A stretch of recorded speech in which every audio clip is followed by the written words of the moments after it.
এই যে station road থেকে এখন টঙ্গী বাজার আসলাম, রাস্তার অবস্থাটা আপনি দেখছেন, ভাঙা, একটু পরপর গর্ত। এই রাস্তা দিয়ে তো হাঁটাচলা করা যায় না, রিক্সা দিয়ে চলা তারও কষ্টের। এবং একটু বৃষ্টি হলেই কিন্তু জলাবদ্ধতা তৈরি হচ্ছে, কোনো মতে হাঁটা যায় না এই রাস্তা দিয়ে। এই সমস্যাটা কিন্তু অনেক দিনে, তার কতদিন আমরা এভাবে চলবো, তাই না? আপনি দেখেন যে শিক্ষার্থী এই রাস্তা ভাঙা রাস্তার মধ্যে দিয়ে যখন যাচ্ছে, কতটুকু রিস্ক নিয়ে সে যাচ্ছে।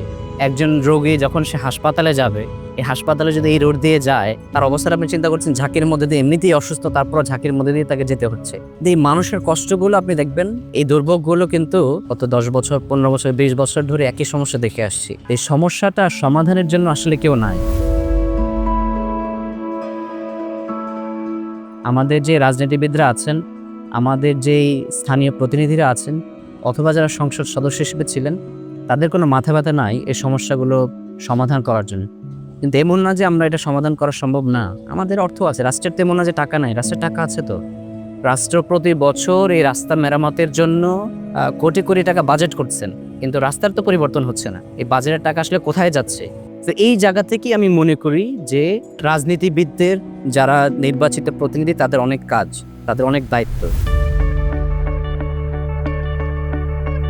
আমরা চাইলেই কিন্তু সমাধান করতে পারি। এই রাস্তা যখন মেরামত হয়, তখন নিশ্চিত করতে হবে যে রাস্তা আবার যেন ভেঙে না যায়, এবং অল্প বৃষ্টি হলেই যেন ভেঙে না যায়।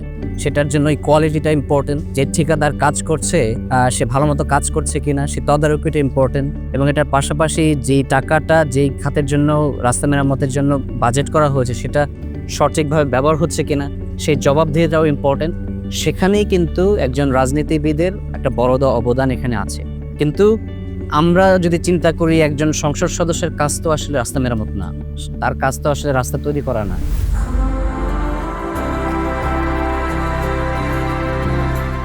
একটা ভুল পারসেপশন সমাজে আছে যে যারা সংসদ সদস্য নির্বাচন করেন, আমি রাস্তা করে দিব, এমন যে আসলে রাস্তার যে ঠিক করেছে নিজের বাপের টাকাতে অথবা নিজের টাকা দিয়ে করে দিচ্ছে। কিন্তু এটা তো জনগণের টাকা, এবং এটা সংসদ সদস্যের কাজও না। সংসদ সদস্যের কাজ হচ্ছে আইন তৈরি করা, বাজেট পর্যালোচনা করা, সরকার এবং সরকার বিভিন্ন যে দপ্তর আছে তাদেরকে জবাবদিহি করানো, প্রশাসন, স্থানীয় প্রশাসনকে জবাবদিহি করানো। হ্যাঁ, আমাদের নাগরিকদেরও একটা দায়িত্ব আছে। আমাদের নাগরিকরা যদি যোগ্য, কম্পিটেন্ট মানুষকে তারা সংসদে পাঠায়, তাহলে কিন্তু এই সমস্যার সমাধানের জন্য সে কণ্ঠস্বর হতে পারে, সে ভয়েস রেজ করতে পারে, সে বলতে পারে এই সমস্যাটা তারা দীর্ঘদিন ধরে ফেস করছে, এই সমাধানটা কোথায়। তখন তারা লোকাল প্রশাসনকে বাধ্য করবে, তখন তারা সড়ক ও যোগাযোগ মন্ত্রণালয়ে যাবে, তাদেরকে বাধ্য করবে যে তোমরা এই কাজটা আমাদেরকে করে দাও।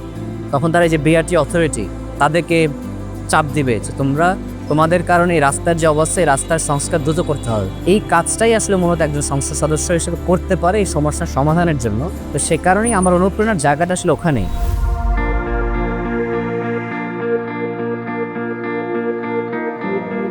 আমি এখানেই যত বড় হয়েছি, এখানে বড় হওয়ার কারণে এই দুর্ভোগগুলো আমি নিজ চোখে দেখেছি, নিজে কষ্ট করেছি, দেখার সুযোগ হয়েছে। এবং দেশের বাইরে দীর্ঘ সময় থাকার কারণে আমি দেশের বাইরের মানুষের জীবনমানও দেখার সুযোগ হয়েছে। সেখানে নাগরিকদের জন্য একজন সংসদ সদস্যের যে পেরেশানি, যে কষ্ট এবং তাদের যেই কাজ, সেটা আমি দেখার সুযোগ হয়েছে। তো সেই জায়গা থেকে আমি মনে করি যে সংসদ সদস্য হিসেবে যদি আমি নির্বাচিত হই, আমি এটার জন্য কম্পিটেন্ট। এবং আমার যে স্বপ্ন আছে, চিন্তা আছে এবং আমার পরিকল্পনা আছে, আমি কীভাবে এই সমাধানটা আমি করতে পারবো।